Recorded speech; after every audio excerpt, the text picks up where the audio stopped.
What would it feel like to be free? Do you constantly try and make changes in your life but always slip back into old ways? I used to be constantly frustrated by my lack of willpower. What I never knew is that there was a reason why I could not control myself, and that there are processes that you can follow to regain your freedom.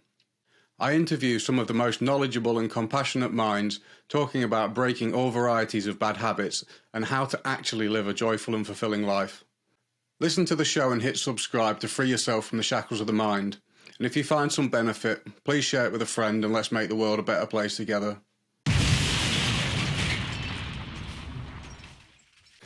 Namaste and welcome to the Break the Chain podcast. I'm here today with Acharya Das. Acharya Das is a world-renowned teacher of the Vedic and Yoga philosophy who's been teaching yoga wisdom for over 40 years. It's fair to say that he's an authority on spiritual subject matter. It is a huge honour to have you on the show again today, so thank you so much for being here. Namaste, James. Always my pleasure. Namaste. And today I'd like to talk about some of the fundamental problems that society are facing today, such as addiction, anxiety, depression, dissatisfaction and emptiness, suicide and mental illness, and the underlying factors that are causing them. Some people might find some of the ideas challenging, but I was wondering if you could speak briefly about your background and the foundation of your knowledge. I became interested in Eastern philosophy and yoga when I was about 14 years old. I started practicing Ashtanga yoga and soon ran into problems with the realization that one actually needs a guide, a spiritual teacher on any of these paths. And finding such a person was quite difficult for me at that time. I eventually left New Zealand when I was 18 and traveled through Australia and Fiji and went to India, where I lived for a number of years as a monk, quite immersed in the philosophy, teachings, and lifestyle of yoga. From there, I moved to Southeast Asia, where I was based for about 35 years. And then I spent about 6 years in Hawaii before returning to New Zealand about 4.5 years ago now.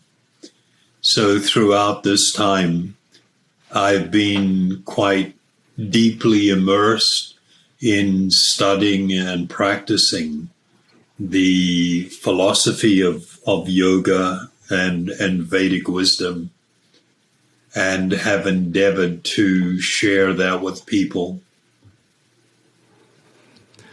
I know we spoke about it a little bit before, but when people think about yoga, they're generally thinking about the physical aspect of it. But where does the yoga philosophy come from? Well, according to the Vedic traditions, it has existed since time immemorial, going back to the very beginnings of creation and when people first began to appear and live on this earth.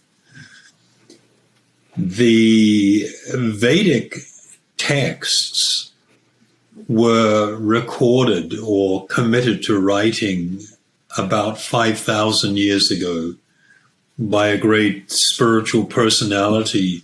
His name was Srila Vyasadeva, or Veda Vyas. But this commitment to writing was due to the changing environment where it was considered we were entering a period of time where people were less intelligent, their memories were not as great as previously.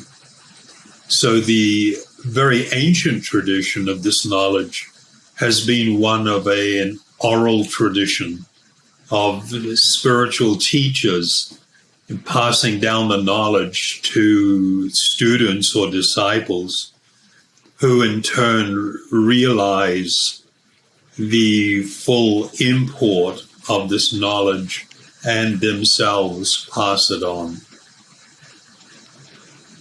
I think one of the things that when people think about spirituality and they don't have any understanding of what that is, imagine that spiritual information is something that comes kind of out of thin air or out of people's minds a lot of the time. But that's not the case, is it? No, it's not the case at all. Although this is a quite this is a topic that requires some considerable consideration. The ancient teachers taught that this knowledge descended from a transcendental or spiritual reality. And people have endeavored to realize and experience the truth of that. So it was not accepted that it was created out of somebody's mind. The mind is never given enormously high regard in yoga teachings in terms of it being some sort of authoritative source of knowledge. In fact, it's considered that the mind can be either one's greatest friend or one's greatest enemy, depending on what it is dwelling on and the nature of one's consciousness. I know my mind can tell me that I'm a complete loser and that I am the best in the world within 2 minutes. It can told me of both of those things, so it doesn't really have a great deal of sense, and it's kind of schizophrenic in its nature. So I've learned to stop going there for any sense in my more recent life, and it's been a lot more peaceful. So thank you for talking about that. I know that's a deep subject, but I just wanted to put across that these ideas sit on a solid foundation that it is the thing that connects us together as beings, and if people are just sitting on that from a subjective point of view, everyone's just kind of floating around in nihilism and kind of meaningless, and that truth is what's actually connecting us all together. The whole yoga system was completely directed towards the process of self-realization, the discovery of who I actually am and the core of my being. Where do I fit in the bigger picture? And what is the nature of the soul itself? What is the nature of the spiritual being? And so this quest for self-discovery was what was really driving the whole yoga system and the practice of yoga. It wasn't a speculative philosophical endeavor. It was a endeavor where one begins to practice using their own body and mind as a laboratory, if you wish, and putting things to the test and engaging in activity that actually purifies and transforms the consciousness and gives one a great spiritual vision. If we're looking at the kind of the world of mental health, and a lot of science has been looking at like chemical imbalance and stuff, and that being the core. What to what extent do you think mental illnesses relate to the physical causations such as chemical imbalance? You're asking me a really quite a serious question. We are faced with this, perhaps from the onset. How do we define mental illness? What is mental illness? There is a vast amount of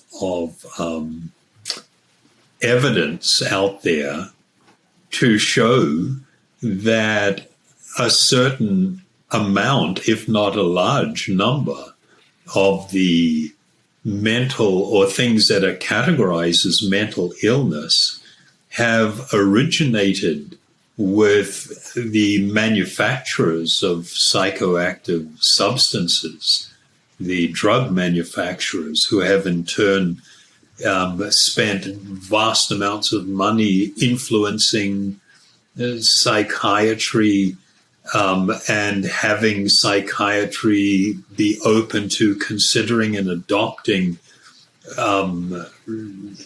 certain groups of symptoms as being a unique mental illness that requires a chemical to set it right.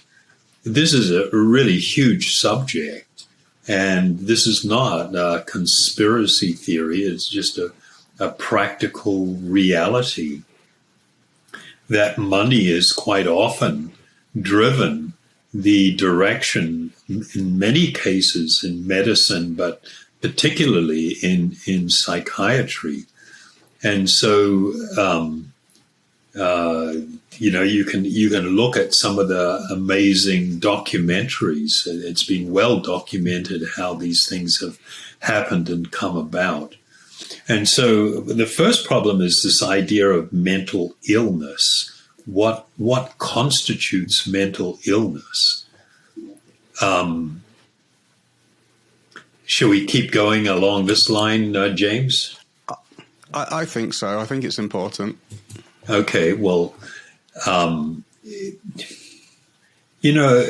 idea that depression or loneliness or struggling with a sense of self, who am I, and things, these are not, in the yogic sense, mental illnesses. These are very natural. The world is not a perfect place. It is incredibly imperfect in many ways, in the sense, and let me define this, in the sense that it's not designed for my happiness. I know that most people see their personal happiness as being the major pursuit or the thing of great interest and importance to them, and attempts to become happy by utilizing products, services, engaging in ideas and philosophical things that have been fundamentally sold to us. And then when we're not feeling as happy as what we think everybody else is, social media is just filled with falsehood. People putting up all these images of them, so-called self, and how happy and fulfilled and how wonderful their lives are. But in reality, this is not true. And so people are then told that if you're fundamentally depressed, if you're not fulfilled and happy, then there is something wrong with you, and it could be a mental illness. And what you may need is to try this kind of substance or drug, and it will help you deal with that, and your life will be more in balance, and you'll become happier. But this is quite a complex subject, because it is a fact. The yogic teachings of how the physical body, and including the brain, how that and experiences of that affect the mind it's just a very well-known subject that was explored. And similarly, the mind has the ability to have to produce physiological experiences. I mean, just like when we experience fear, and physiological symptoms began to manifest in the body. But before I get any further into detail, I just wanted to make sure that that people understand from the yogic point of view, the mind is not a function of the brain. The mind is not produced by, nor is it a function of the brain. They are intimately connected. And you will find that there are a large number of highly qualified and respected, some of the leading minds in neurology, who also harbor these serious doubts or have come to the conclusion that the mind and the brain are not synonymous. They're not exactly the same thing. But having said that, there is an intimate connection, and there can be a two-way flow of influence. So it is possible for a person to be experiencing certain types of chemical imbalances within the body, and for that to affect, as a result, one's mind. But it is incorrect to think that all mental disturbances or problems or mental health issues are the result of chemical imbalances. It's just absolutely not true. So this is a big subject. And do you have any maybe specific questions or where you want to go with this? I know we're having a kind of a fire through of a lot of questions. And I mean, not all issues are going to be able to be completely like to bring yourself to a point of perfect happiness in this life, believing that can be done through manipulation of chemicals of the body, or I mean one of the things is like using antidepressants as something that's going to actually fix you. I mean, if we're dealing with that on just a physiological level and we're not dealing with the mental level or even looking at it from a spiritual perspective, do we have any chance of, achieving a happy and peaceful life? Well, in short, the answer is no, because there's a couple of things here. To my knowledge, at least when I last looked, there is no proven cure of a mental illness with the use of a psychoactive substance. There is no study that shows it, that when a person went on a course of this so-called medication, that it cured the illness. What it does is it helps people to sort of like manage their life better, if it is better. But there's no proof that you can actually cure many of the things that are categorized as mental illness through taking a chemical substance. What's not appreciated, you see, we've got two paradigms or ways of looking at things. The materialistic paradigm is that the only reality is matter, the material energy. And in relation to what I call myself, this reality is manifest as a gross physical body, and then as a mind, which is intimately connected with this body, and this constitutes who I actually am. So I refer to this as a two-dimensional paradigm, a mental and physical. This characteristics, constitute who I am.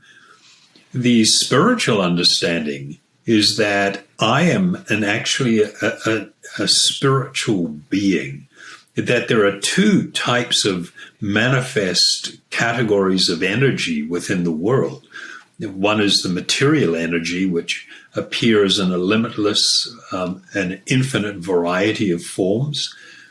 And then there is another energy, and you cannot easily and directly perceive it with the senses, but you can perceive the symptoms of its presence by the effect or influence it has on its environment. And what I'm talking about there is largely life. Anything that manifests symptoms of life, it was understood that this was due to the presence of this spiritual energy, and this characteristic of life was manifest because of that. So if we look at it from that perspective, then I do have a spiritual nature, part of which is to seek or to exist in a state of happiness. But in the embodied state, I am perpetually chasing happiness, primarily by stimulating my senses. And if I can develop or experience what's called pleasurable sensations, then people equate this with happiness. But the fundamental reality, and my go-to guy here is Russell Brand. He spoke so brilliantly. The guy's so intelligent. He spoke so brilliantly about it, about how he was talking about his addictions, how you can be stimulating the mind and the body endlessly with all kinds of chemical substances and experiences and things, but within still feel almost so depressed that you can be suicidal. And that is happening because what you are doing is only addressing things on a physical level. And the soul itself, the spiritual being, the Atma, this is the word used in Sanskrit. Atma, it literally means the self, is actually not being touched by these things. And so one will feel that I am not being fulfilled. I can have all this experience, I can have all this stimulation, but I'm not being fulfilled. I don't feel happy. And so the symptoms that begin to manifest in the mind of depression, of unhappiness and things, they have a spiritual cause, and no material solution will fully address that spiritual cause. So there's been a absolutely unreal rise in anxiety, depression, suicide, mental health problems, addiction, dissatisfaction, feeling lonely, feeling empty, and I can't help but feel like it's the consequence of an underlying philosophy and worldview, because there's clearly been a huge shift in the way that advertising has presented the world, and the way that people, the things that people value now to what they did maybe 100 years ago. How do you think that the philosophy of individualism has affected people's mental health, and where has that come from? This is actually a really good question, and I will endeavor to touch on it. One of the great transformations in human society actually began just a little over 100 years, or about 100 years ago. The BBC has put out some years back a absolutely brilliant documentary that it's called The Century of the Self. And it fundamentally explores this monumental rise in importance that people placed upon the self. Since time immemorial, for thousands and thousands and thousands of years, there was a pervading understanding of the self and where I fitted in the bigger picture, and what my roles were, what my duty was. And it was very much connected to ideas of family and society and things like this. But what's happened in this last 100 years has been this huge experiment that was driving the growth of the importance of the individual over and above anything else and almost everything else. And as a result of that, I mean, we see everything in the world in relation to what it means to me, how much happiness I'm going to get from it, what's the significance and importance of it. It's all viewed in relation to myself. And so as a result of living that lifestyle, we get these catastrophic problems, these monumental rise in the rates of addictions, the rates of suicide, of depression, and particularly amongst the young, where we're seeing it over the last 5 years in developed countries. You know, it's grown by over 70%, and suicides have grown something like 54% over the last 5 years. It's just monumental and catastrophic, and it points to a problem of to do with our value system and what we see. Who am I? What is my purpose in this life? We have lived through this extraordinary growth in the use of psychology to manipulate people through advertising and influencing them. We've seen this magnified now, thousands of fold through the use of social media and algorithms, where people are learning how to manipulate individuals' behaviors so that they can be exploited and profited from. That's the whole model for social media and the use of information and the way in which it's consumed on the internet. And so we're having these catastrophic results, and people have become increasingly unable to step back and disengage from this situation. And even when we see things like, something that came to my attention a while back, this whole new movement, the Extinction Rebellion, where people are really worried about the extinction of the species because of climate change. But how much are people willing to actually do? It's all very well to go chain yourself to a bridge or block off a road and make all this kind of stuff. But what are you doing as individuals to reverse what is going on? Are you disengaging? Are you putting down your smartphone? Are you disengaging from the consumption patterns that are leading to this? I mean, people wrongly think that if we just had renewable sources of energy, that somehow we can fix everything. No, that's absolutely not true.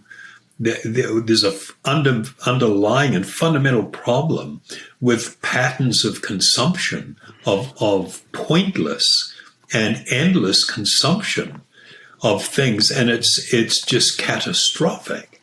And it ties back to, well, what's the idea of what's the purpose of my life?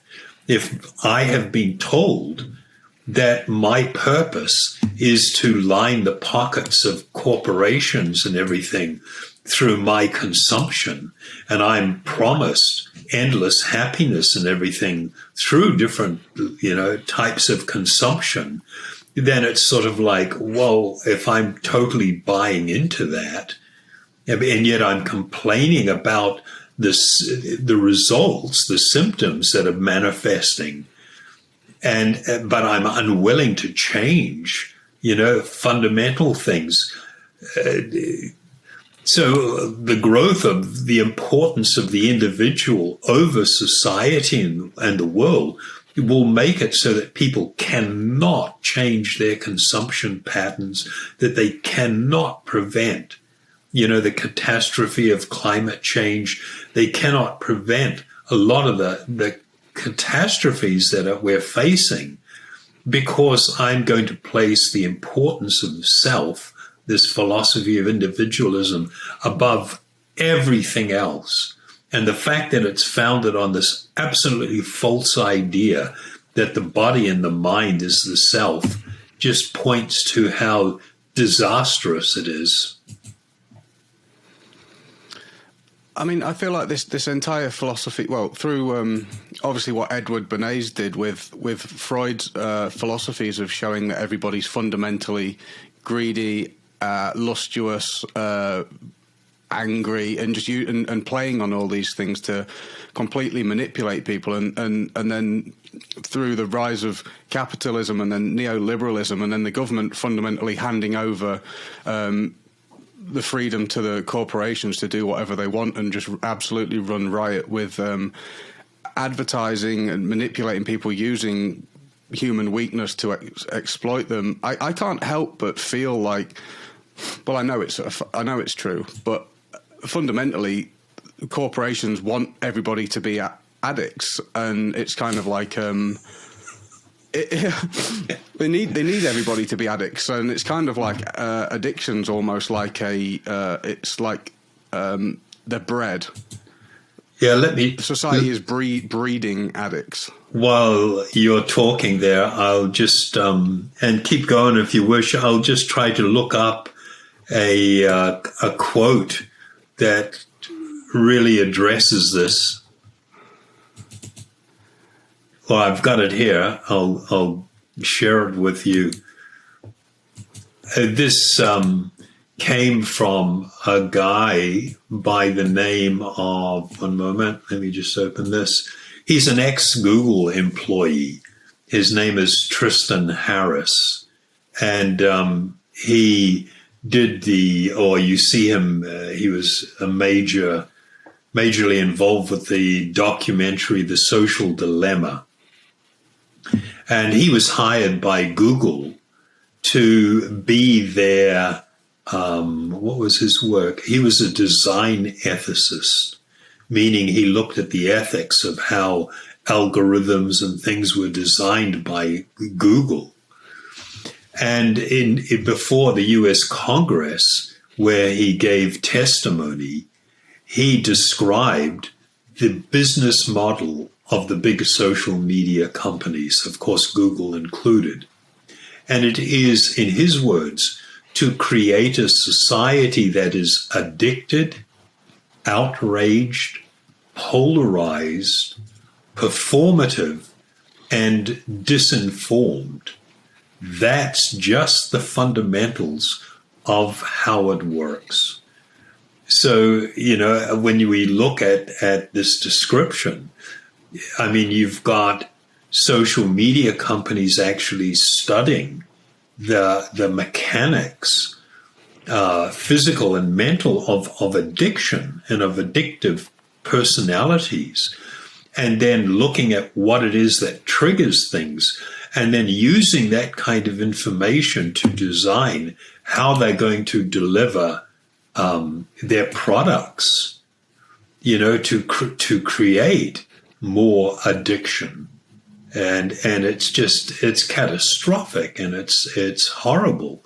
And people want to talk about capitalism, and the fact is that our lawmakers, the politicians that are meant to be responsible for creating and developing the laws that are going to govern society, are themselves victims of these same technologies. But they are also, as you pointed out, it was recognized by Lord Keynes, one of the fathers of the modern economics, of the system of modern economics, that the two great driving forces that lead to economic development are greed, wanting more and more, and envy of what others have, which is the underlying principle of all advertising, to envy what others have and desire to have it for yourself. And so you've got, the development of this greater and greater greed. It gets to the point where politicians are completely at the control of big money, and big money's doing things they want people to be more addictive, to be more dependent on their products, to be more involved in this consumption. And so it's really created this very lamentable situation where it's kind of like, well, who's at the driver's wheel? Who's deciding where we're going as a society, as individuals? Who's thoughtfully, developing or promoting values that are actually better? So this is actually a huge problem. Well, I think they knew that they were opening Pandora's box at the time, didn't they? Because I think they said that in 100 years, we'll use greed and envy as the engine for the consumer economic model. Then the economy will fix itself. Then everyone will have money and everyone will be happy. And then we'll try and make everybody not be angry, greedy and envious anymore. But that's long gone. And I think that we can see that pulling out these. The infinite amount of weeds of greed and envy now at this stage is going to be close to impossible. Yeah, I mean, the point that you're raising, which is really important, is that fundamentally you are not going to be able to fix the world without, and if I can put it in these rather crude terms, without fixing the individuals. And this is a huge task. And as you rightly pointed out, it was also Lord Keynes that it wrote in an essay that it's, people may object to the idea of cultivating greed and envy, that it's going to ruin people. But he said we don't have the luxury of being able to have that debate right now. We first have to get the world on a good economic footing, and then we can consider, how to address it, basically meaning to try and fix people from these problems. But of course, this system has no guardrails. It has no limiting or regulating influences. It is just self-perpetuating and continuously growing. How did the problems of mental health and dissatisfaction tie into this idea? Well, we know that there is, from the yogic perspective, a direct link between focusing on the idea of stimulating the senses to try and become happy, and the actual experience of happiness, how they are, one undermines the other. I'll just read you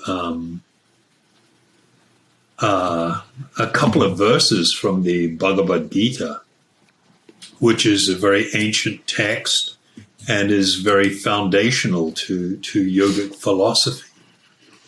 And in this verse, it says that a person who is not disturbed by the incessant flow of desires that enter like rivers into the ocean, which has ever been filled but is always still, that person alone can achieve peace, and not a person who strives to satisfy such desires. So there was this direct connection with the idea of living a lifestyle where you exercised control. There were limitations on things. You didn't endlessly consume. You didn't endlessly exploit and even your own body and mind in the quest for happiness. And when you start going down that road of just trying to fulfill endless desire, and you make that your focus and your goal, you are guaranteed to lose all sense of peacefulness. And as stated in another verse, what is without having a steady mind, there is no possibility of peace. And how can there be happiness without peace? So these things were very much tied into or tied together. So the quest was to actually find, what is it that will truly make me happy? How can I actually experience true happiness? And we will find that in the world today, many of the ideas that people have and many of the things that are being promoted cannot deliver the goods. They won't and can't deliver actual fulfillment and happiness because there is no spiritual component to them. And that leads to frustration. It leads to unhappiness. And then I try to drown my misery with more consumption. It's just not very intelligent. I think everybody kind of knows that material things can't make them happy. They all kind of know that, but then nobody seems to have the wisdom to act upon it. Like they know it as words. They know that that's true. Material things don't make you happy, but then everybody just chases it. It's kind of like, why don't we learn? Well, I think one of the things that we see a great lack of in society is prominent personalities or figures who clearly demonstrate in their life the truth of these things. And so, I mean, who's got everybody's attention? Who are the big influencers? They are people that themselves are miserable and unhappy. Rock stars or people in the music world, or, it's people in positions of power and influence, media personalities. And there's another verse in the Bhagavad-Gita that says, whatever a great man does, the common man is sure to follow. So, I mean, if these become our great people, even though they may be very empty and not having a really higher purpose in their life, but they themselves are filling up all the empty space with all of their followers and with the money that they're deriving from others. And then they're hooked into this machine where they feel they have to keep doing this in order to be able to, otherwise they're going to lose this acceptance and adulation from others and the facilities that's coming through all the money I'm getting from these people. And if that's my model, if that's what I'm following, then, and I don't cast my eyes around and look for any other kind of an example, then you have what we fundamentally have today. And so there are exemplary people out there, but they're hardly noticed. And so people don't feel very inspired. Everybody's caught up in this, addictive cycle, being afraid to stop it because maybe I'll feel empty. But if I keep going at it, I'm also just really, really empty. But okay, let's stop. Yeah, but then I might feel empty. You're already empty. It is a difficult one when we're not presented with any better ideas. And I mean, that's one of the the world view now is completely almost polar opposite to what it was 100 years ago, isn't it? People, I know you was asked to address was it the Catholic Church in the Philippines about what's going on? I was invited to make a presentation to a group. It was the Council of Laity, who are actually, behind the church. And some of them had no idea of what my background was, but they did like some of the things that we talked about. And so one of the things I quickly had them try to, or something to bring to their attention, was one of the foundational tenets or group of tenets for Christianity and Judaism, and I guess most of the Abrahamic traditions, was the Ten Commandments. And there was this understanding that if you transgress these commandments, then it fundamentally destroys you. I mean, they had what were called 7 deadly sins, and the word deadly means it's destroys you spiritually. So one of the 10 commandments was this principle: "Thou shalt not covet thy neighbor's goods," meaning you don't look at your neighbor and see what they have, what they are consuming or so-called enjoying, and develop a covetous mentality and desire it for yourself. That this was considered abhorrent, deeply sinful, and highly destructive. And yet, what we have now is a system within the world where all advertising is based upon this principle, where now they call it lifestyle advertising. You may not even hardly notice a product. You'll see people that you can identify with. They seem happy or fulfilled or elated or, benefiting in some wonderful way. And then they associate that with a product or a service or a company. And what it does is then it creates within people, there's this cultivation of the desire for what it is that they have. But this is founded upon a principle that was considered in the Abrahamic traditions to be actually really destructive.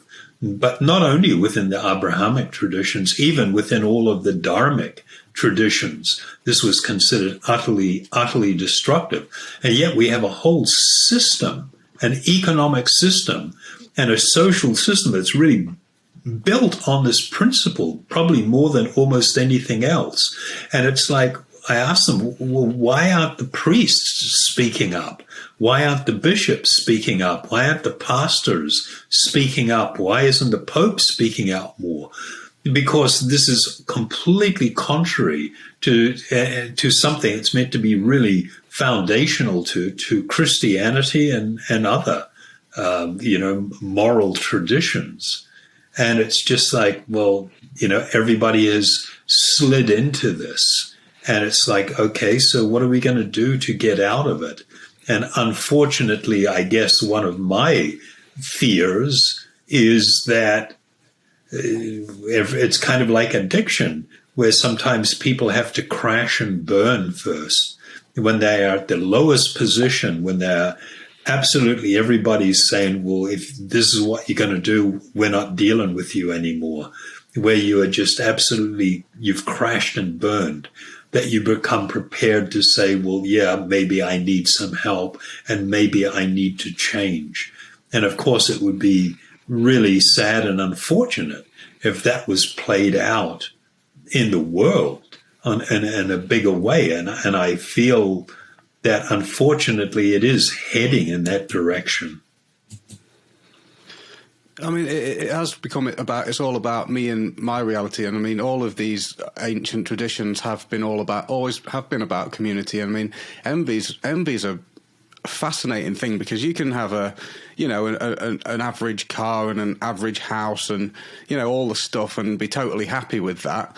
And then you live next to someone and then they bring home a new, I don't know, BMW, best top of the range, and you're totally unhappy. Within a second, your happiness has just been stolen from you by the fact that your neighbour's pulled in this new car, and now you're totally dissatisfied and your life sucks because you don't have that car as good as your neighbour. And how relative that is compared to someone living in a slum in Bangladesh or God knows where, and you're living in complete luxury compared to them, and that's the product of envy, isn't it? Yeah, envy is learned behavior, meaning we do tend to look around and adopt where others are going, but it is also part of, again, referencing the Bhagavad-Gita, it talks about us as having two natures, a higher nature and a lower nature. The lower nature arises from the body and the mind and things of a material nature. The higher nature is drawn to that which is spiritual.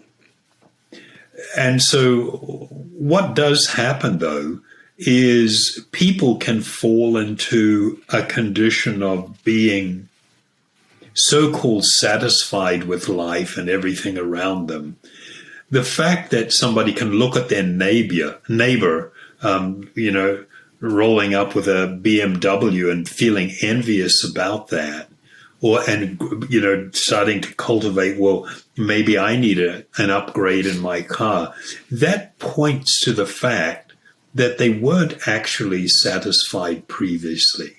They were, somewhat contented to just let things go because they felt, there's a little bit of a computation going on. Do I really want to work harder? Do I really want to put more effort out there? Do I want to go deeper into debt?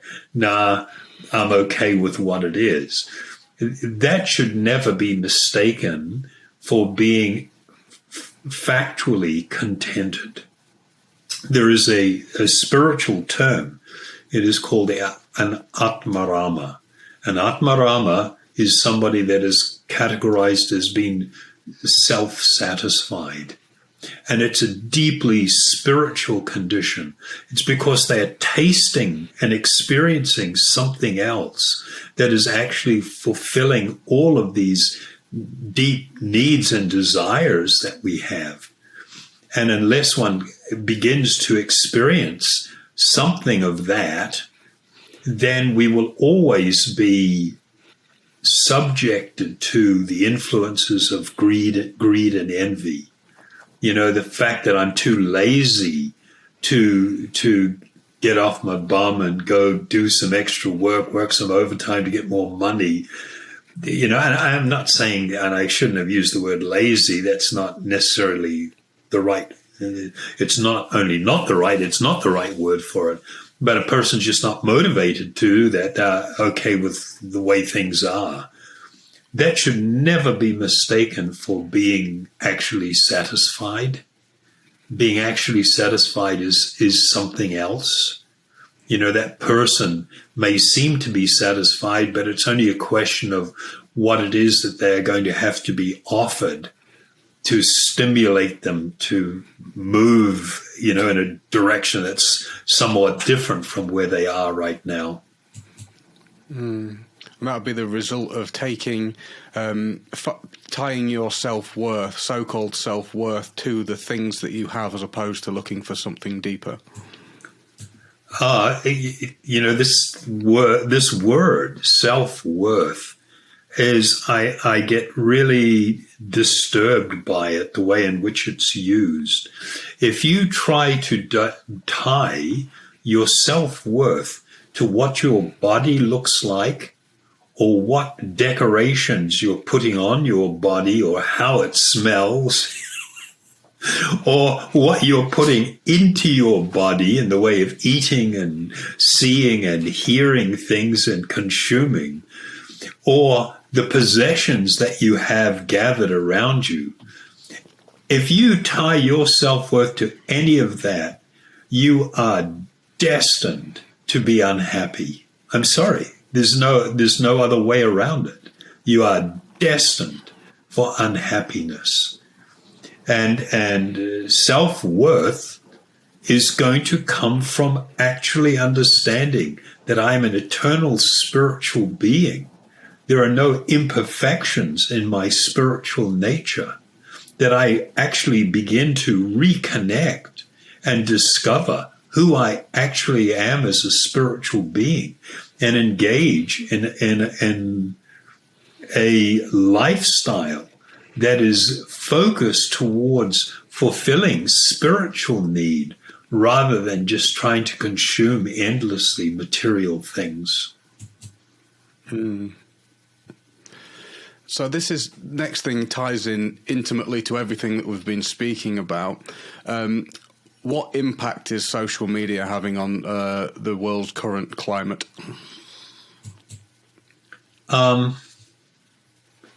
I think that it is so grave, and it is so massive, and it is so incredibly manipulative that people are destined for tremendous and increasing unhappiness. And this is simply borne out by the rise in depression and suicide, and all of these symptoms, and how we're not going to be able to solve, basic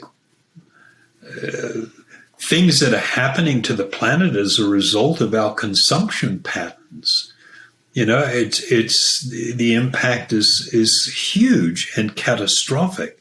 I mean, when you look at those definitions laid out by that guy that I mentioned earlier, Tristan Harris, where he describes that the model, and if you are consuming social media products, then you are destined to become increasingly addicted to it. They want to play on the sense of outrage simply because it keeps you engaged on the platform. And the more that you're engaged on the platform, the less you are truly engaging with the world. I mean, I heard, about this young girl. She's just like 12 years old, and she goes, "Oh, I'm really into crafts. I like, all these craft things." But what she does is sit in her bedroom and watch YouTube videos of other people doing things. And when that happens, you're not really engaging your tactile senses. You're not exploring creativity. You're not engaging eye-hand coordination and mental skills and things. You're just sitting there like a zombie, and just watching and thinking that you're engaging, and you're not. The other thing it said, to society, they want a society that is addicted, outraged, polarized, and so you see all this increasing people and identifying with different groups and philosophies and politics and turning more ferociously against each other. It's directly a result of social media and the way it's designed. People are being forced to be performative, where you're just doing things for clicks, for attention, and to be disinformed, not to actually know and understand the reality of things in the world that we're dealing with. So, this is what it's designed to do, and the impact that it's going to have on society and is having is just obvious. It's undeniable. It's interesting, isn't it? The amount of disinformation coming through, literally like a meme, which is like just a short sentence almost, and these little sound bites of information, and how shorter piece of information is being delivered, and how it's like, I mean, even like spirituality, and what people understand about spirituality is often coming from these little sound bites and little memes on social media, and that's like being merged with capitalism as well, so that what we're actually getting is this distorted idea of what spirituality is, whilst being manipulated to buy and purchase products based on what you think is going to be something spiritual or self-care. Can you expand on that a little bit, please? I'd just like to say that the meme of capitalism that is out there doesn't truly represent what capitalism actually is meant to be and what it is as an economic system. So, I mean, what we have out there now is a perversion of capitalism. But the point that you're making about, this limited attention span and people being unwilling to actually commit the time and the energy to the productive pursuit of truth is nothing short of drastically, it's just so sad. You cannot bring about positive changes of consciousness through memes. You can bring about negative changes in consciousness through memes. A positive change requires a little bit deeper look than a 2-second glance at something, and responding to it. And so, as you say, I mean, one of my spiritual teachers, he used to often reference the cheaters and the cheated, and how the cheaters can't exist without the cheated. It has to be people that are uninformed or willing to buy into something that's fundamentally untrue. So, we have this situation where people want something cheap and nasty. They don't want to spend the time to really, find that which is of great and true value. And unless people are willing to put some time into considering alternate points of view and the philosophical ideas surrounding them, and examine that in relation to my life, then you're not going to see that change happening. Everything is going to become cheapened. Even the idea of a spiritual pursuit and spirituality. I read something recently, and I can't remember where it came from, but it was talking to the idea of, the more comfortable the world gets, the less tolerant people will become, to the point where no one can tolerate anything. Would you agree with that? Absolutely. Hardship builds resilience. To have less and to be exposed to difficulty and to learn to peacefully just go on and do what we need to do to deal with life and to make it from one day to the next. These are not, things to be avoided.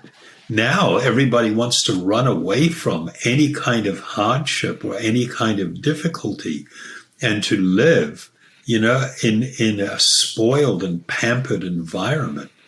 But this does have a disastrous effect on people's consciousness and their resilience and their ability to deal with things. You will come to a point when you get so absorbed in this that you will choose that which will destroy you because it's the easiest over that which will build you up just because it's harder. And once you're in that realm, God help us all, it's like really disastrous. My addiction was a pretty good manifestation of that. Yeah, absolutely. I mean, it's just, I always remember this docu that I saw one time. I mean, I in my life, I've had a lot of experience with addiction and substance abuse and stuff. But this one shot of this guy and this girl living in this park, I think they were in London, and they had talked about going back to the Netherlands where they were from, but they were just like locked into this needle in their arm, constant addiction. And they looked so unhealthy. They were so miserable and so sick and just like, it was so pitiful. And then the guy's shooting up and he's got the needle hanging out of his arm and he's saying, I can't go on like this. I need to go back to where my place and clean up. And then as he's talking, he starts slurring and then he just falls over on the ground, in the mid-conversation. And it was kind of like, oh my God, a lot of people are going to be able to relate to that experience. And that's the reality when you're locked into these addictive cycles and you're just looking for the easy way out all the time. And you refuse to accept that what I'm choosing is making everything worse. It's not making it better. Yeah, it's hard to accept that it's self-harm every time you do it, literally, and that it's a slow form of suicide, and it's hard to accept that because it's disguised as pleasure. And it's just it's extremely ironic, and it doesn't make a lot of sense until I now looking back. I remember being, in autopilot and coerced by the forces of material nature, and then all of a sudden I would get this moment of like clarity and consciousness for a second, where it's kind of like I'd gone to great lengths to sneak out of work and borrow I hope my dad doesn't listen to this, and borrow one of my dad's car off his forecourt and take it for a test drive, go around to a friend's house, buy some drugs. It would be Tuesday morning, for example, or any other morning, 10 a.m. And I've been really rattling before that point. The chemicals hit my nostrils, and then the second they do it, it's just like, what are you doing with your life? It's Tuesday morning. What are you going to do now? You're on drugs. Well done. And it's just like an instant regret at the moment. And it was, there's no pleasure on either side of that. But still, it's fascinating that you can't stop. I mean, why can't you stop?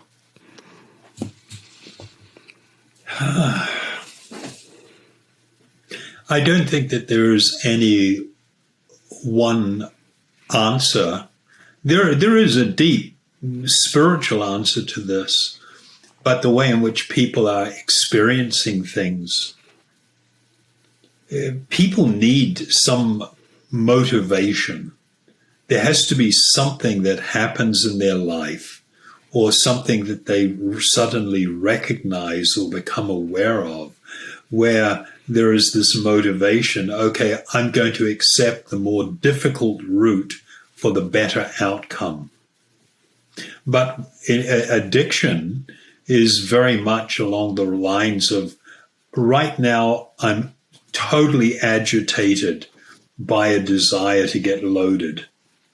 I'm feeling empty, I'm feeling upset, I'm feeling, distressed, and I just need to deal with that right now. Everything else is unimportant, everything else is insignificant. In those moments, a person is not engaged in any consequential thinking. They think they are. that I'm feeling this way. If I can just get stoned, it'll all go away. But the consequential thinking is like, okay, I did it. It went away for a little while, and then it all came rushing back, and I was in a worse position than I was before I did it. And it is going to come again. What am I going to do about it? That's actual consequential thinking. And it's not until we come to begin to think like that and appreciate that we will find the courage to really try and make some change in our life. So another person cannot cure somebody else's addiction. They can't even, physically get hold of you and forcibly take you to a place and forcibly clean you up. And then you're responding to everything. Then they let you out again. And then you just go back to the same thing again. That there has to be that internal change where I'm going to start taking responsibility for my life. And I am thinking with some clarity. Often people need to be taught this. They need to hear this. They need to see examples. They need reinforcement. But it's not until I myself come to adopt that I recognize that my happiness and my life is completely in my hands. My choices are going to determine what my future is going to be like. My choices. And I can't blame somebody else for, the crappy things I may be experiencing. It's all directly going to be related to and connected to my choices, how I'm dealing with stuff, what actions I'm taking or refusing to take. So that personal responsibility is absolutely essential.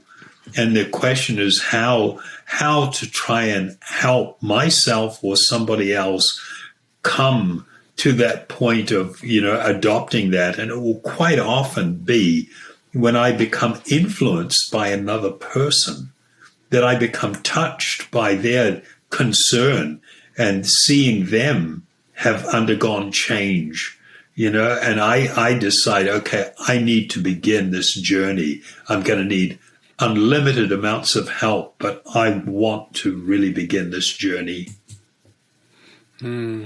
And again, that role of being a role model and teaching through your changes in your own life certainly been something that's had a profound impact on the people around me without me really doing anything beyond taking that self-responsibility. And I think if I rewind back to the beginning of my addiction, there was a complete rejection of duty and responsibility and a desire to escape from reality from the very beginning. And I guess the further into that hole I got, the more detached from reality that I became.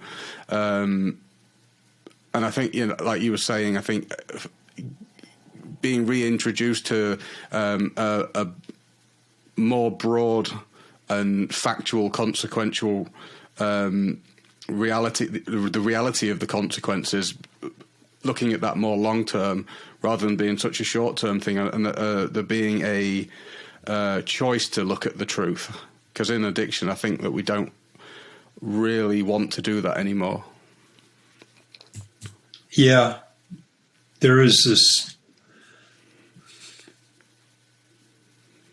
what's the right term? Wishful thinking and a desire for blindness. And quite often, not always, but quite often, either we become exposed to someone or we begin to dwell on things that we've heard before from somebody that we can actually respect. And then, I come to the point of sort of making the choice and being willing to take the steps. Do you think that rejection of reality and responsibility always leads to a similar outcome? Yes, it does. It may manifest differently for different people, Like, for instance, somebody might not be, into substance abuse. A person can have sexual abuses, sexual addictions. People can become addicted to watching stupid soap operas. A person can be addicted to just getting absorbed in a kind of particular type of music or almost anything in this world, just to escape reality and the fact that I have to be responsible, that I got to stand up, that life is by nature difficult. But for life to be difficult doesn't mean it has to be unhappy. I mean, going to a gym and lifting weights, that's difficult. Particularly for somebody that's not in that mode. It's extremely difficult. But people accept the difficulty because they see it does produce a certain desirable outcome for them. And so that's the way it is with life. Life doesn't have to be depressingly sad. It can be filled with difficulties, but depending upon how I'm embracing those difficulties and how I see them, and it's all tied into what I now see as being the purpose of my life. If I can see that accepting difficulty is bringing me closer and closer to a goal that is actually desirable and significant and important, then I can accept great amounts of difficulty because it's moving me towards an outcome that I'm experiencing bit by bit, and it becoming fuller and fuller. And it's kind of like, okay, I can do this. While we're talking about the subject of reality, what are the dangers of the idea, if I can dream it, I can be it? My instant reaction is to go, that's like a lot of crap.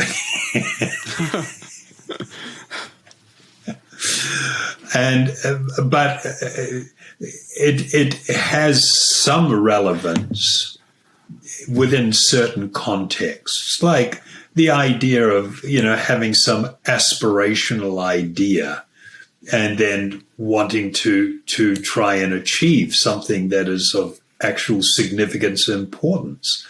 That's fine. But the idea that you can be anything that you want to be is not true.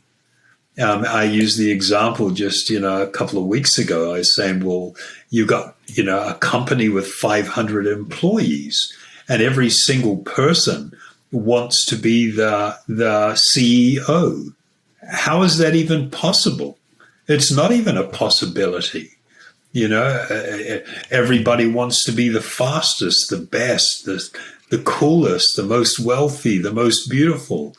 The thing that you're aspiring for is, if it is a quality of greatness or, a higher level of something, by definition, everybody can't do that. Because if they did, it wouldn't be the greatest thing anymore. If everybody ran the same, can you imagine with the Olympics, if in every single race, everybody crossed the finish line exactly the same time? And everybody in the field got a gold medal. It's just kind of like, that's not a reality. That's a fantasy. So the idea of having aspirational dreams or desires that are actually noble and are good for you is a good thing. But when one is driven by the envy of what others have and the false ideas that if I could just rise to this position, if I could experience this, I could have this, my life would be fulfilled. Therefore, I'm going to cultivate it. On many different levels, that's bad. That's not helpful. It's not healthy. I'm asking that question because I think it ties in with depression. So, just enormously is you see a lot of people who get unbelievably attached to an idea or an outcome of something. And then when that doesn't happen, their world ends. Yeah, absolutely. Everything has consequences. And so when we tether ourselves to that which is untrue, this idea, if I can just rise to this position, my life is going to be perfect and wonderful. That's not true.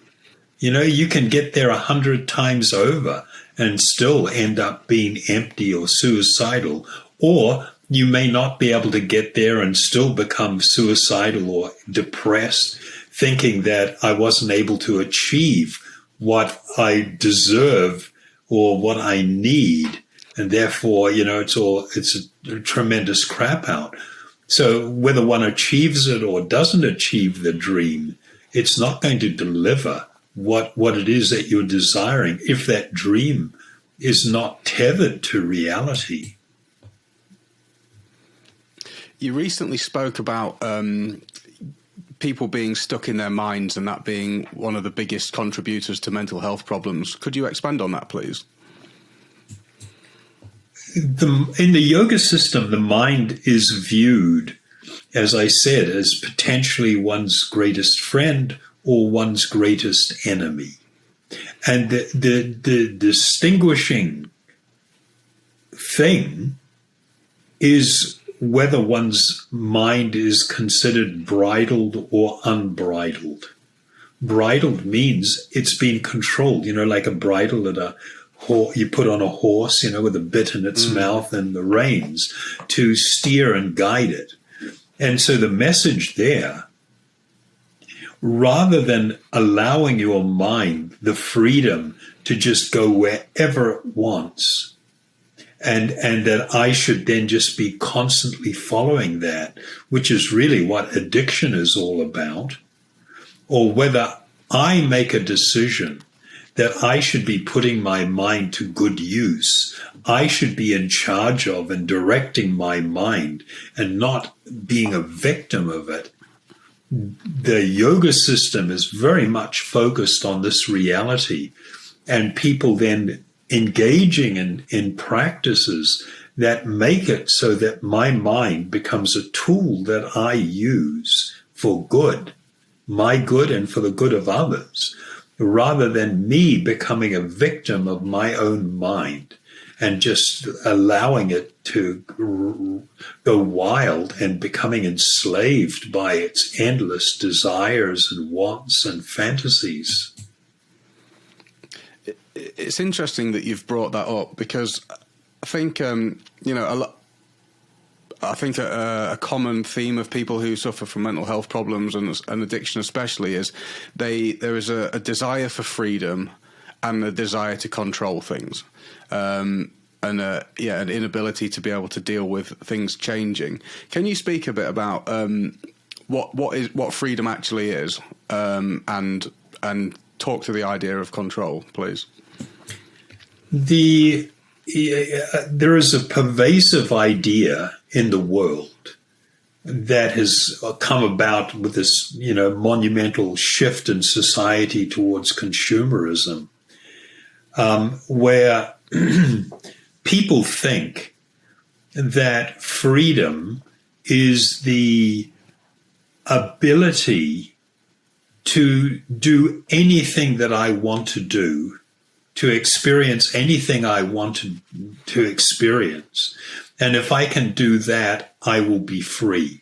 And so as part of that, there was a whole philosophical shift in society away from the influence of religion and morality to the idea that you should not have any hang-ups about anything.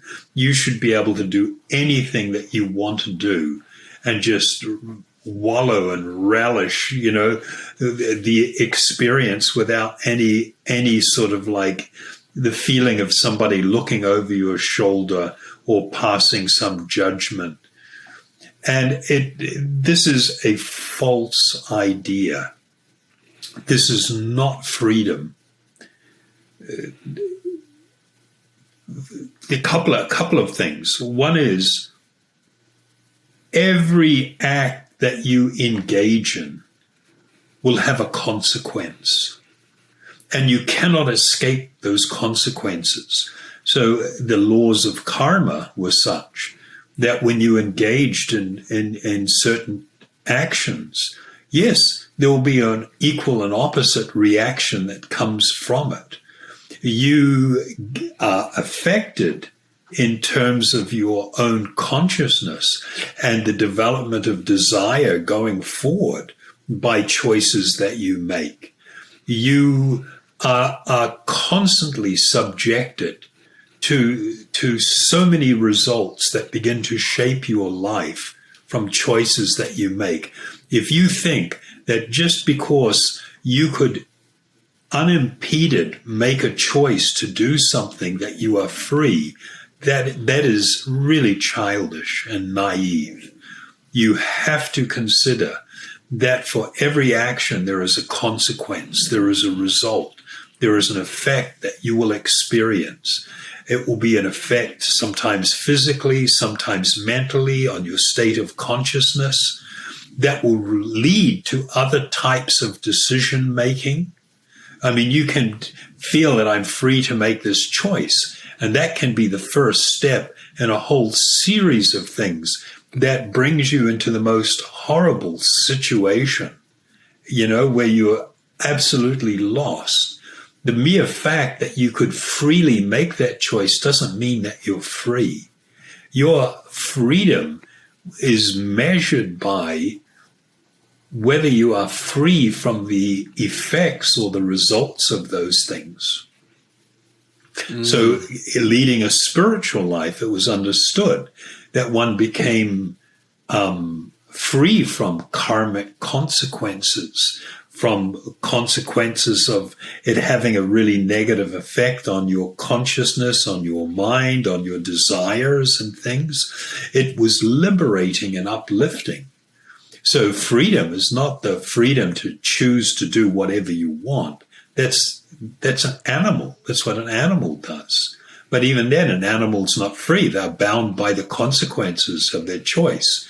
That animal decided it really needed a drink and went a bit too close to that pond, and the alligator launched out of it and grabbed it, So there are consequences to everything. And to think the freedom to make the choice is freedom is naive and wishful thinking. So control. We often become, I find it so sad that how people spend so much time wanting to control and change the things that they cannot. It's kind of like the Serenity Prayer, which is part of most people's journey of dealing with addiction. You learn it, grant me the serenity to accept those things which I cannot change, and the courage to change those things that I can, and the wisdom to know the difference. This is so profound and actually deeply spiritual if we really follow it all the way down. It's amazing. So we are often, if not almost always, caught up in these cycles of thinking where I'm so affected by things that happen to me, and I don't want them to be like that, and I want them to change.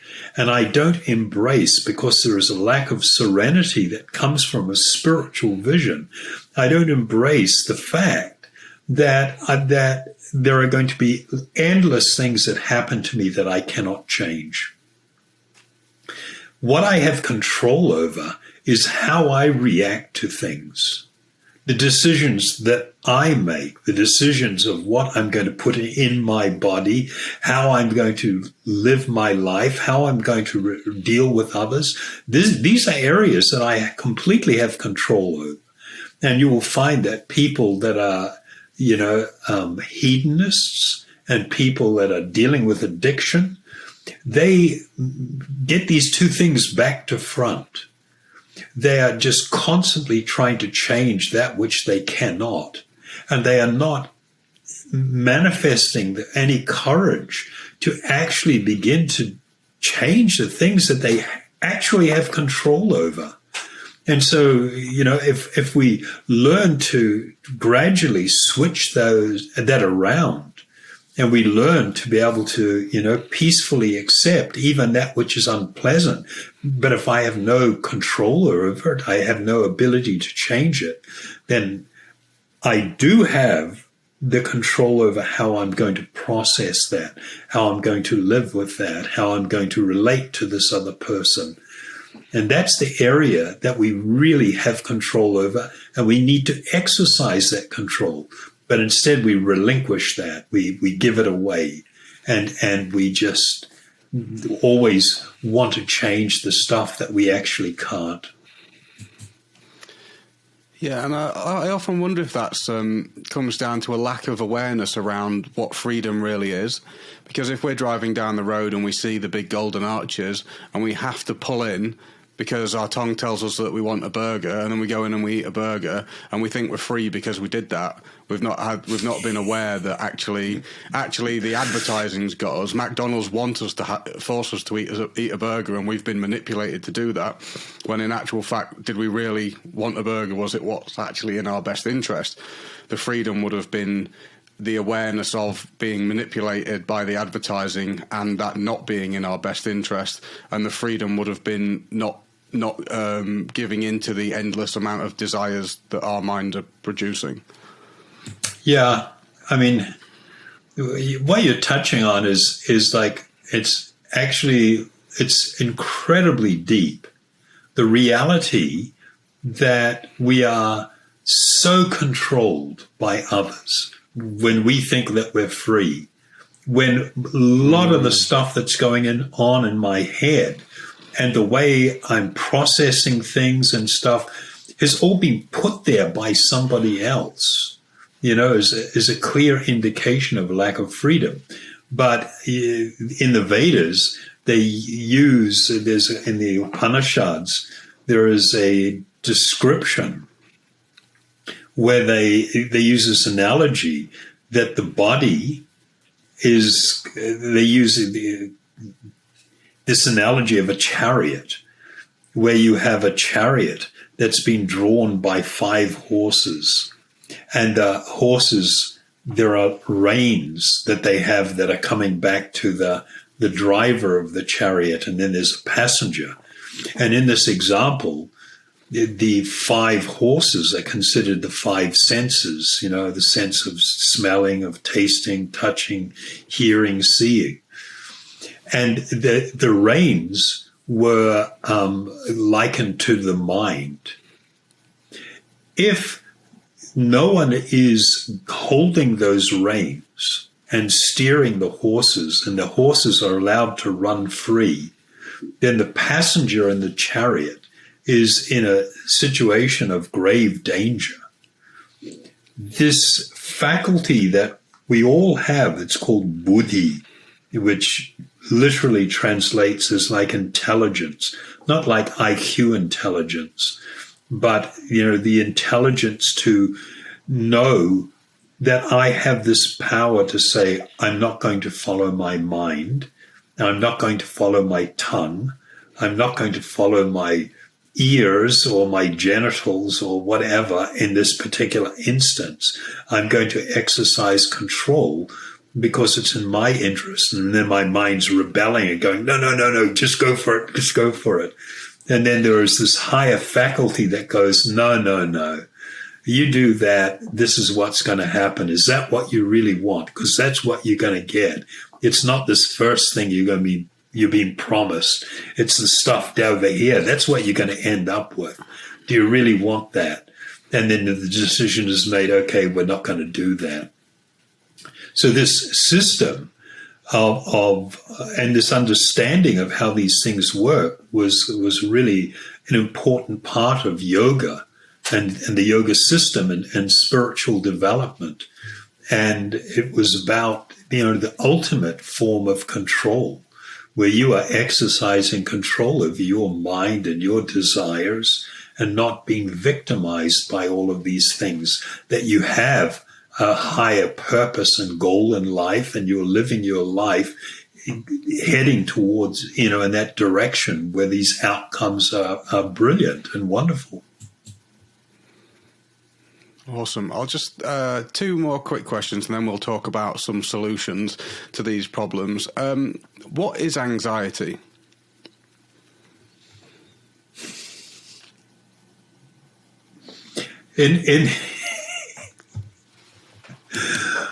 It's like in the Vedas, they talk about 3 ways in which anxiety manifests.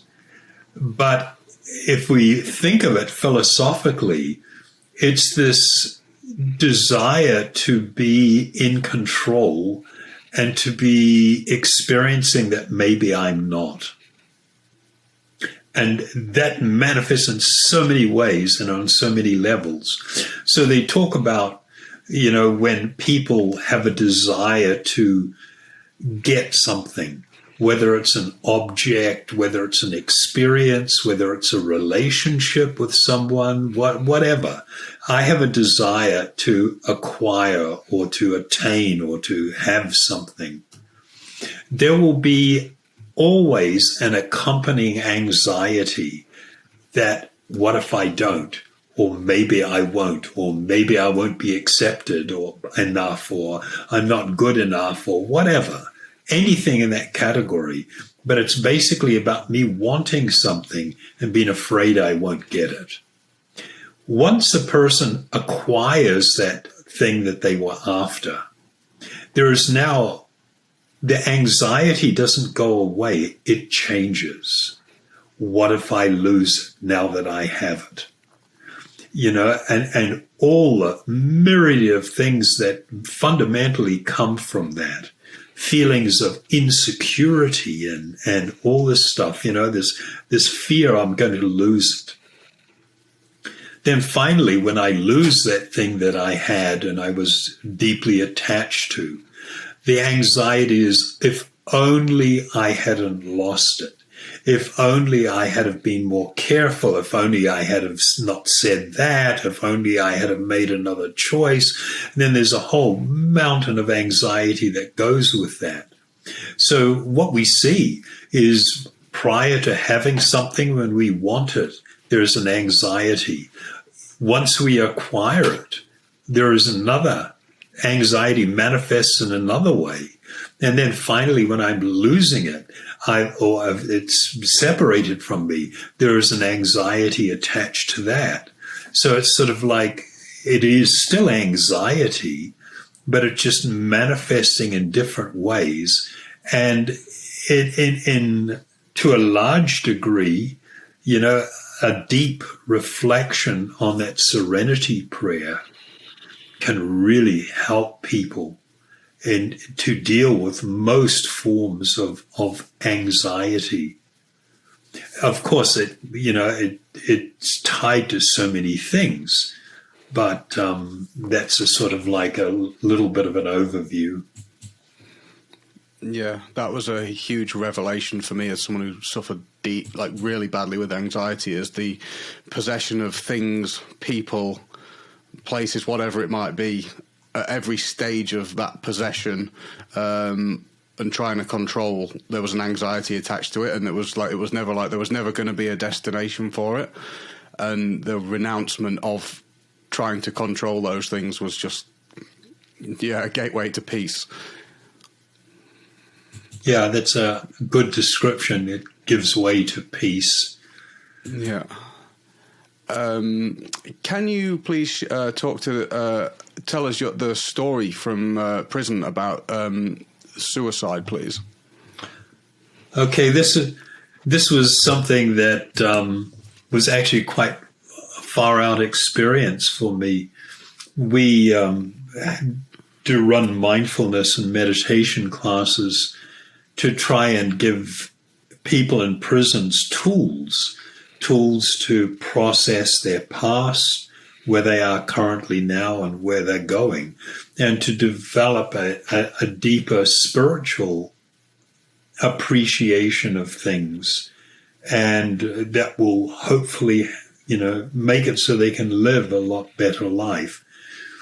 One of the guys was telling us about how a lot of people in there suffer from deep depression and shame and all kinds of things.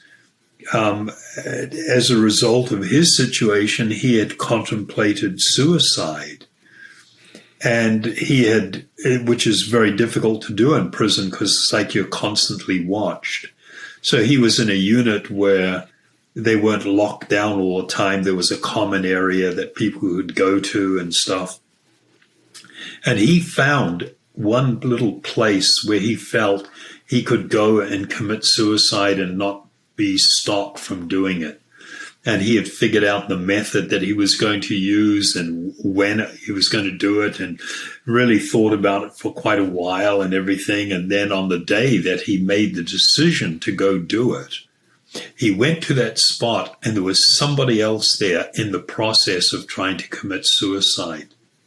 And when he saw them and the way they reacted to him, he felt deep compassion for this person whom he knew also. I mean, they're in the same unit. Deep compassion. And he started trying to talk the guy down. No, don't do it. You don't have to do this. There are other ways of dealing with things, and think about the people that love you and care about you and what's going to happen to them and how they're going to be devastated by this. And he just went through this whole thing where he was just talking in order to try and get the guy not to do it. And then they walked out of that area into another part of the yard and spent some time together. And he took the guy back to his cell. And then I asked him, so what happened to you? Did you now go back there and do it? Commit suicide? Of course you didn't, because we're talking. And what was it that suddenly made it so you didn't do that? What was it? And he was kind of quite stunned, and he had never really thought about it. He had just kind of gone on with life, as it were. And I told him, the singular thing that made this difference to you was the fact that you started thinking about somebody else and their suffering. You'll see that with deep depression and the idea of committing suicide, people are trapped in this place where they feel that they are completely alone, that there's only them. Even if other people are talking to them, it's like they're in another room almost. You don't identify or relate with anybody. You're just locked in this utterly and deeply dark but self-centered world. Well, one of the things that's really helpful for people suffering from depression is interaction with others. I mean, to get somebody to get up and take a shower and get them out of bed and take them down the mall even, which seems like a ridiculous thing to do. But just getting out and socializing and mixing often has a big shift for people, even if it's temporary. And it has to do with getting people out from this, self-centered dimension. The self-centered dimension manifests in so many different ways, like when somebody rises to the top and they're abusive of others or they're greedy for more and more. That's deep self-centeredness. But that deep self-centeredness, when it's seen in within the context of depression and suicide, it's the same self-centeredness where everybody else is cut out and it's all about me and my unhappiness. But as soon as you socialize, as soon as you deal with others, as soon as you, especially once you feel empathy, which is what happened in this case, this guy was so deeply depressed and sad and wanted to commit suicide. But when he looked at that other person and saw their condition, he felt for them. He knew what that felt like, and he felt for them. And he didn't want that person to feel that way. And so he reached out and started doing something. So without understanding, he had shifted from, being deeply self-centered to experiencing empathy for others and wanting to do something to help them and not to see them. He didn't want to see them in pain. And of course, that completely shifted his own consciousness, and his decision, that he had made now all came to an end.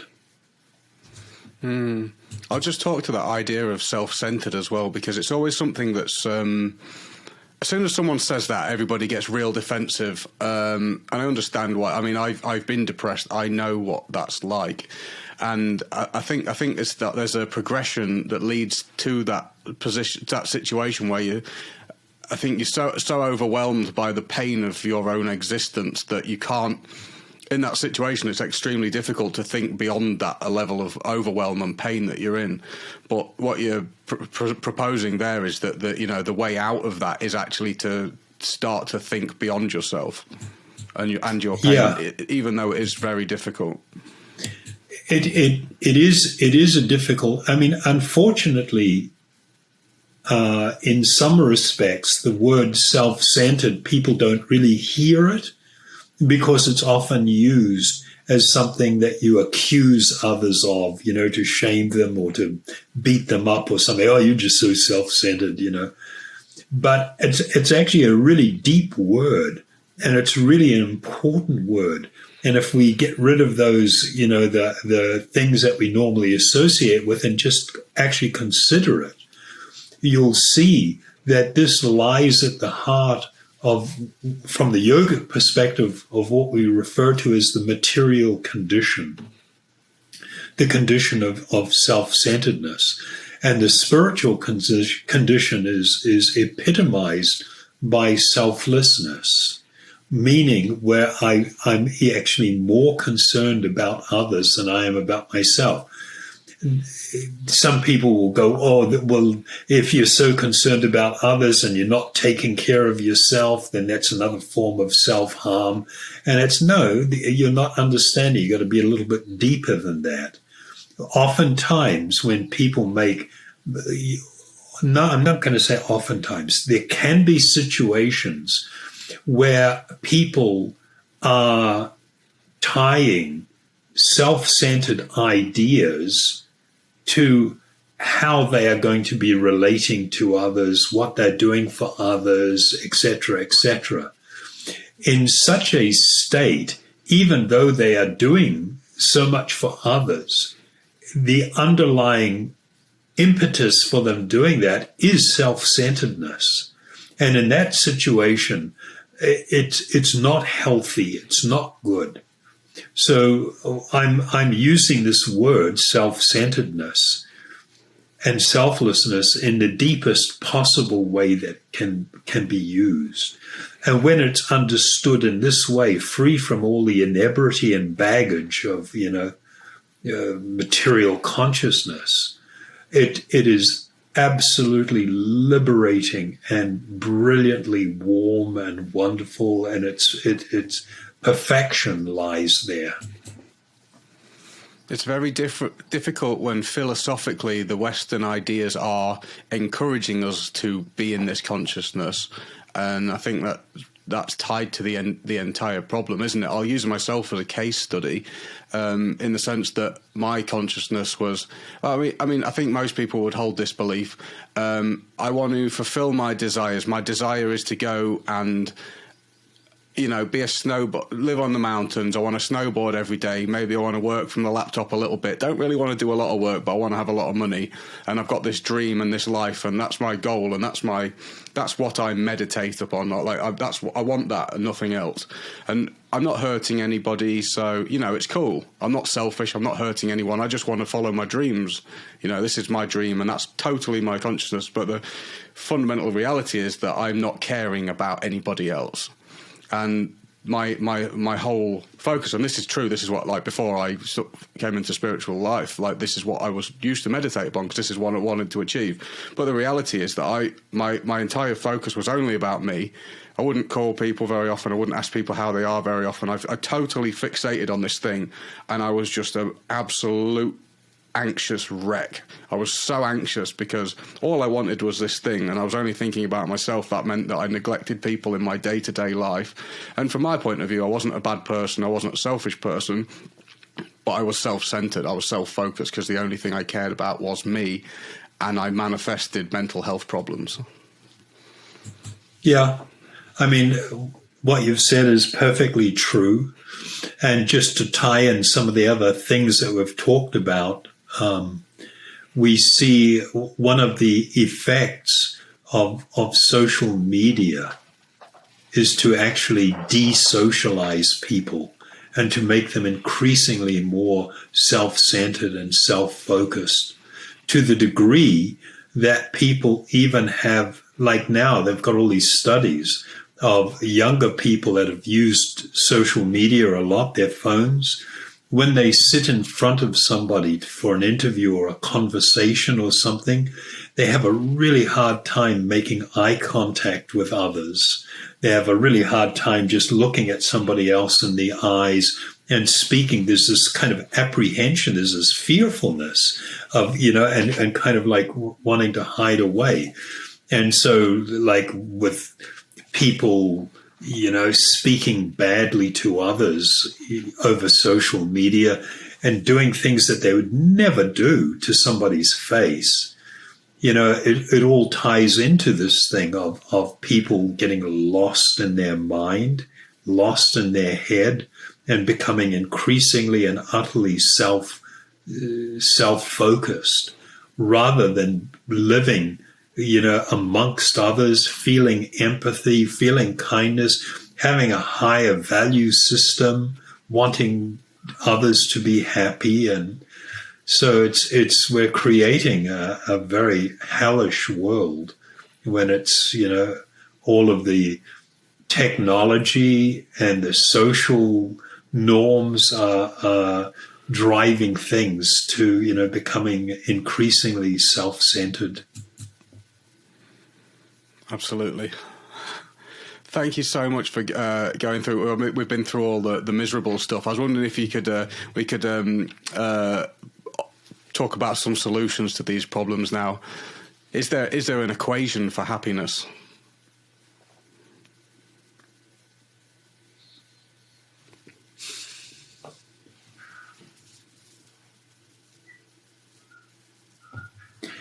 There, in the Dharmic traditions, they have a fundamental formula that's understood.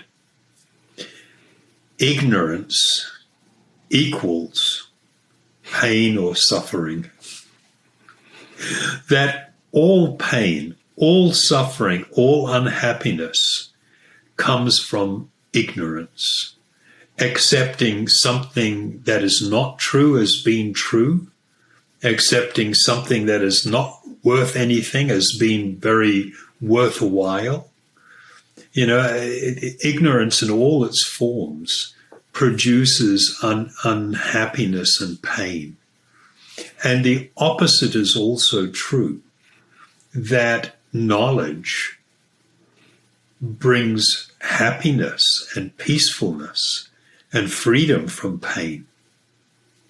So what is knowledge? And we understand that the highest form of knowledge is categorized as self-realization, to actually come to know who you actually are as a spiritual being. And it means answering that question, who am I? What is my essence? What is my position? Where do I fit in relation to everything? And what is my natural function? What is my most natural expression in my purest spiritual state? And coming to not just understand, but to realize those realities is the guarantee of perpetual and limitless happiness. I've got a series up on my website called Finding Myself, and it actually deals with those three questions or those three aspects of self-discovery. We also know that the process that makes self-realization possible and God realization possible is the process of meditation. The form of meditation that is most available to you and me and for people in this world in this time to use is the process of meditation with mantra or spiritual sound. And that by engaging regularly in this process, what happens is a person begins to increasingly experience sort of like a lifting of the mist, the veil that's been covering me. And I begin to see things with increasing clarity. And I feel increasingly confident and motivated to make really good choices in life that really produce actually good outcomes. And it's all based on actual knowledge as opposed to ignorance. And so on my website also, we've got a whole toolkit for learning how to do this type of meditation. And we've got some links that people can use to build a little bit of a daily practice. I cannot put into words the degree to which one can experience limitless joy and happiness, ecstatically, transcendently wonderful happiness, and the awakening of spiritual love through this process. This is something that people have to come to experience for themselves. It is going to be a gradual process. It is step by step. We're talking about our state of consciousness, a massive transformation here. But it is possible because what it is uncovering our natural state, that which is most natural to us. This is what the spiritual process is about. So, knowledge equals happiness. And by knowledge or vidya, we are talking about that which is fully spiritual and transcendental in nature that gives someone a clarity and produces the motivation to move in a certain direction that one comes to experience this great wonder known as self-realization and God realization. Thank you. And it is wonderful. And when I walked through the doors, I was anxious, mentally unwell, addicted, dissatisfied, and just having a really terrible time. And, over the course of the past 3 years, I'm feeling extremely grateful because I never thought that those endless stream of desires and that overwhelming desire to use drugs daily would ever go away, and that's all gone quiet, and I'm feeling peaceful. And words don't really put into describe how grateful I am for that experience, and to know you and to be blessed with being able to associate with you. So for that, I thank you dearly from the bottom of my heart, and I thank you for coming on today. So grateful, and I think this has been a really valuable interview to go through all these topics here and to be able to provide them to people. So thank you so much for coming on the show today. You're very welcome, James, and thank you for your kind words. And I feel very fortunate that I've been able to be at least a little helpful in your life. So thank you. Beyond words do not describe. Thank you so much. Namaste. Namaste. Yoga wisdom, something that's been incredibly valuable in my life. If you enjoyed that, please visit www.acharya-.com. Alternatively, you can go to the description and find links to his social media.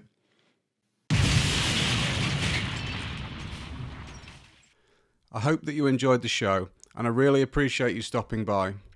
If you found some benefit from listening to this episode, please hit subscribe and share it with anyone that you think might need it, so that we can try to turn the tide on the devastating mental health epidemic that the world is facing. Thanks again, and I look forward to seeing you next time. Break the chain.